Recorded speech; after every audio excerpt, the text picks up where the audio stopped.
Si tu penses que courir c'est le seul moyen d'augmenter ton endurance et ta résistance, c'est faux. Je vais te montrer dans cette vidéo quelques techniques que tu peux faire depuis chez toi sans même mettre tes chaussures et il y en a certaines qui vont même augmenter jusqu'à 20% ton efficacité. Aujourd'hui, on fait beaucoup de choses, on a toujours l'esprit ailleurs, on doit faire ci, on doit aller voir lui, on doit rendre des comptes à un tel, on doit appeler notre cousin, on doit appeler notre tante. Franchement, on est toujours en train de courir. C'est pour ça qu'avoir une endurance, une résistance au stress, que ce soit mécanique, que ce soit psychique, c'est hyper important. Donc courir, c'est pas le seul moyen pour augmenter ton endurance, même si ça y participe, on le verra juste après. Avant que je te donne 5 techniques qui te permettent d'augmenter ton endurance et ta stamina, comme disent les Américains, je te demande forcément de t'abonner, lâcher un petit pouce bleu s'il te plaît, lâcher en commentaire matelas si tu es souvent fatigué. Moi, ça m'aide pour le référencement et comme ça, je monte dans l'algorithme YouTube petit à petit et on agrandit la famille. Regarde bien jusqu'à la fin parce qu'on va aborder la stamina, l'endurance, l'énergie sous des aspects dont on ne regarde pas souvent.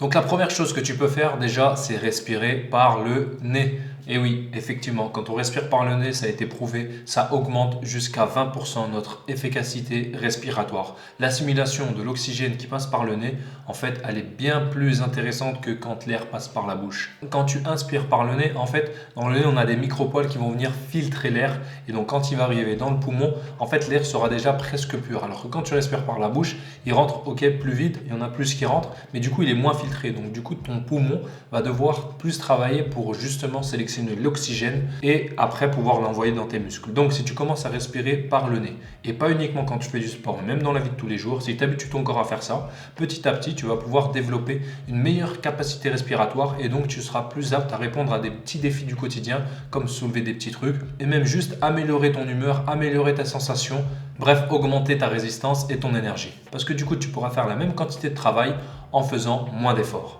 Donc pour faire ça, tu peux le faire soit tout de suite maintenant en me regardant et en écoutant la vidéo et à la fin de la vidéo, je ferai un exercice de respiration que tu pourras adapter à tes capacités. Mais moi, je vais le faire en live comme ça, tu auras juste à le suivre. J'ai mis dans la timeline où est-ce qu'il est, donc si tu as juste besoin de l'exercice, tu vas à la fin. Moi, je te dis d'écouter toute la vidéo et de faire l'exercice à la fin. Et si tu veux faire ça tous les jours, eh ben, tu peux bien sûr venir sur la vidéo et regarder uniquement l'exercice de respiration. Donc en plus de respirer par le nez, tu peux t'habituer à respirer par le ventre. Donc il va falloir apprendre à dissocier la respiration du diaphragme de la respiration de la cage thoracique. Tu peux, bien sûr, on verra tout ça dans l'exercice dans tous les cas, apprendre à bloquer ta respiration en ayant les poumons vides, en ayant les poumons pleins. Donc tout ça, travailler en fait ta capacité respiratoire. C'est pas pour rien que dans certains pays comme en Inde ou par exemple chez les bouddhistes, on travaille énormément la respiration. Et c'est pour rien que tu vois quand Jackie Chan il fait des trucs, il est toujours en train de faire des inspirations parce qu'en fait il prépare son corps, il envoie de l'oxygène partout où il faut.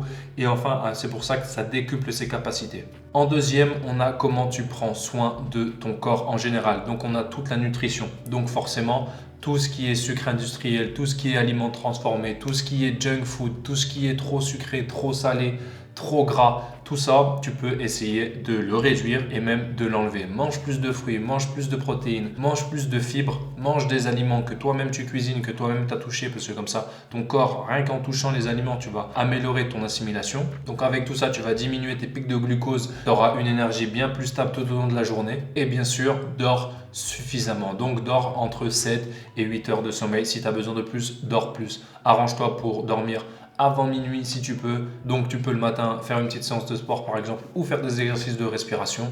Et une fois que tout ça c'est fait, tu vas essayer de travailler sur ton deuxième cerveau, c'est-à-dire travailler sur l'intestin. Donc l'intestin, la digestion, tout ça, c'est ce qui prend énormément d'énergie. C'est pour ça que quand tu vas manger un énorme plat, après tu auras un coup de barre parce que la digestion va demander énormément d'énergie à ton corps et ton corps va dire ok bon ça c'est prioritaire donc on va enlever d'énergie pour faire ci et pour faire ça. Donc quand ta flore intestinale fonctionne bien, ton corps va fonctionner beaucoup mieux, beaucoup moins de pics de glucose, beaucoup moins de coups de barre, une clarté mentale, des selles régulières, plus de focus, des hormones qui vont revenir à des niveaux bien plus stables. Donc tout ça, ça passe par régénérer ta flore intestinale. Donc une fois que tu as enlevé tout ce qui est mauvais, en fait, tu vas pouvoir t'alimenter en probiotiques. Les probiotiques, c'est quoi? C'est comme par exemple, tu en trouves dans le cacao, tu en trouves dans la kombucha, tu en trouves dans les cornichons, tu en trouves dans le cottage cheese. Tout ça, ça va permettre de mettre des bonnes bactéries dans ton intestin qui, elles, vont permettre à ton intestin de devenir plus fort, de se renforcer de se régénérer, de s'assainir et de travailler dans la bonne direction, c'est celle de te rendre plus fort et d'augmenter ton niveau d'énergie. Le troisième point, si tu le connais pas, c'est normal parce qu'on n'en parle pas beaucoup, c'est de consommer des plantes adaptogènes. En fait, les plantes adaptogènes, comme toutes celles que je te montre à l'écran, c'est celles qui vont permettre à ton corps de mieux résister au stress. Peu importe le type de stress, que ce soit mécanique, que ce soit mental, en fait, toutes ces plantes-là, elles vont te permettre de renforcer ta vitalité physique et de renforcer tes fonctions cognitives. Donc au naturel, tu peux le prendre soit sous forme de tisane, sous forme de poudre, même certains champignons, tu peux les manger naturellement ou les cuisiner. Et si jamais tu les prends en complément alimentaire, moi je te conseille, si déjà tu es suivi par un diététicien, de lui poser les bonnes questions pour voir si c'est adapté à ta diète. Et si jamais tu le prends tout seul, vas-y doucement parce que trop de plantes puissantes comme celle-ci, ça va te donner des diarrhées. Donc tu le prends, tu l'ajoutes à ton alimentation, tu regardes les effets, tu ajustes les doses, tu connais, c'est toujours la même technique. Ensuite, forcément, en dernier point, on a courir.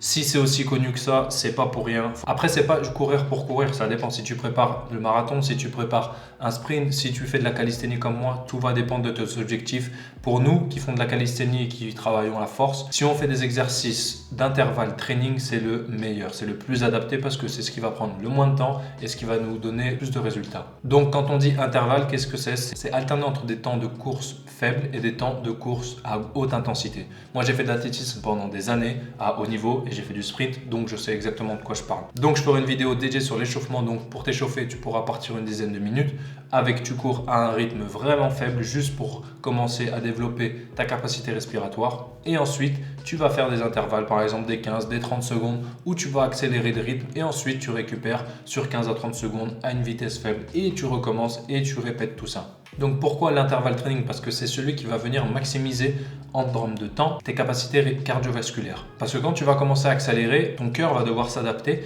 et va devoir pomper plus de sang et en augmentant la capacité cardiaque de ton corps, on vient diminuer les risques de maladies cardiaques et diminuer les risques liés à la pression artérielle. Parce que justement, quand ton corps sera habitué à monter en pression et redescendre rapidement, en fait dans la vie de tous les jours, quand par exemple tu vas monter 5 escaliers, 10 escaliers, quand tu vas devoir porter tes courses sur 50 mètres, et bien là ton corps sera prêt, sera apte à répondre à ça. Et donc ton niveau d'énergie globale va rester plus haut. Alors que si tu n'es jamais habitué à faire ce genre d'exercice, dès que tu vas commencer à travailler, bim, tu vas être fatigué et tu vas pas savoir récupérer. Donc voilà, en faisant ce genre d'exercice, on va apprendre à ton corps à répondre positivement à ce genre de stress. Donc on arrive à la fin de la vidéo, je voulais pas la faire trop longue et je voulais rester synthétique. Si tu as des questions, n'hésite pas, pose-les en commentaire. Moi je me ferai un plaisir d'y répondre directement dans le commentaire ou en faisant une vidéo. J'espère que tu es abonné, lâche un pouce bleu. Et maintenant, on va faire l'exercice de respiration. Donc pour ça, je vais m'asseoir sur le sol, comme ça ce sera bien plus simple pour montrer. Donc cet exercice, il est simple. Je vais te montrer une série que en fait, ensuite tu pourras répéter plusieurs fois, autant de fois que tu veux. Moi, je te dis de le répéter 2 à 3 fois au moins. Si tu le fais tous les matins, tu peux le faire 5 fois tranquillement en te réveillant. Ça te permet vraiment de commencer bien ta journée. Donc, si tu veux choisir des exercices de méditation, forcément, après, tu pourras enchaîner. Tu peux faire par exemple la respiration de Wim Hof. Il y a plein d'exercices de respiration. Moi, je vais t'en donner un qui est facile à faire, facile à retenir et qui te donne vraiment la sensation de redescendre tranquillement et de calmer ton esprit. Donc, la routine, elle est simple. On va inspirer profondément de 15 à 30 fois, tranquillement, sans pression. Ensuite, on va inspirer et bloquer pendant 30 secondes, expirer et bloquer pendant 30 secondes, ensuite inspirer et bloquer pendant 15 secondes, expirer et bloquer pendant 15 secondes. Et ensuite, on pourra terminer ce bloc numéro 1. Moi, je vais dire tout ce que je vais faire, donc comme ça, tu pourras mettre tes écouteurs, fermer les yeux et le faire tranquillement. Et très important, essayez de se concentrer sur sa respiration, essayez de dissocier la respiration ventrale de la respiration thoracique et vraiment, tu peux mettre tes mains pour sentir où est-ce que ça pousse et respirer par le nez. Allez, c'est parti.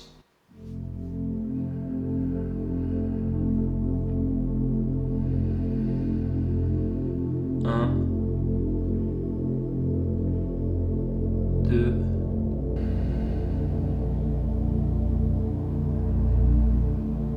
3,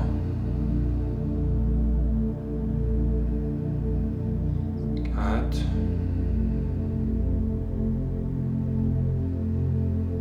5,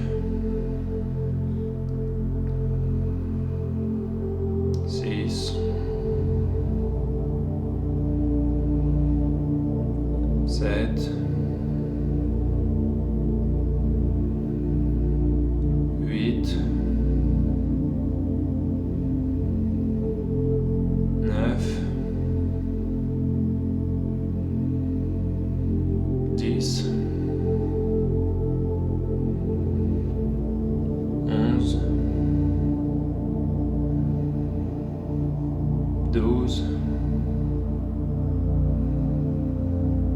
13,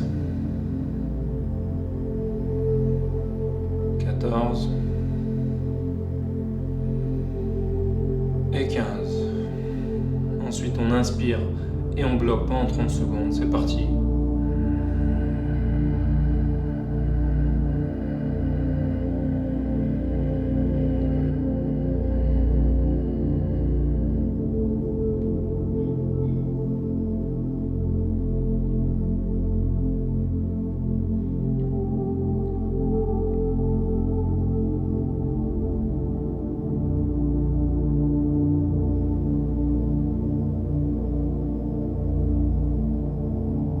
On expire et on bloque pendant 30 secondes. Si tu peux expirer par le nez, c'est mieux.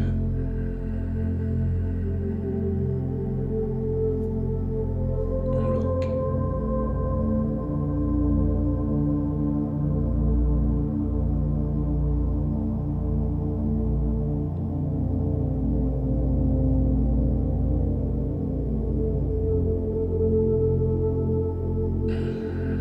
On inspire pendant 15 secondes.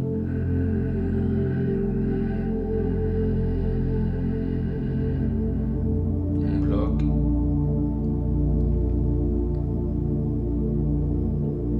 Et on expire et on bloque pendant 15 secondes.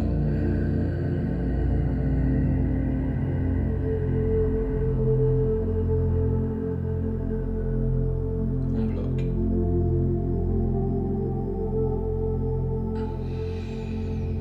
Donc voilà la routine, ça c'est un bloc, je te conseille de le faire 3 fois, comme ça t'es bien. Tu peux faire au début 15 respirations, sur le deuxième bloc tu fais 20 respirations, sur le troisième tu fais 15 ou tu augmentes encore à 25. C'est toi qui décides, c'est un exemple. J'espère que tu as apprécié la vidéo, n'hésite pas à t'abonner, à partager aux personnes qui en ont besoin. Ensemble on devient meilleur. Ne sois plus fatigué, augmente ton niveau de stamina, ton énergie et ton endurance dans toutes tes activités de tous les jours. Et c'était Pape, merci à toi, ciao.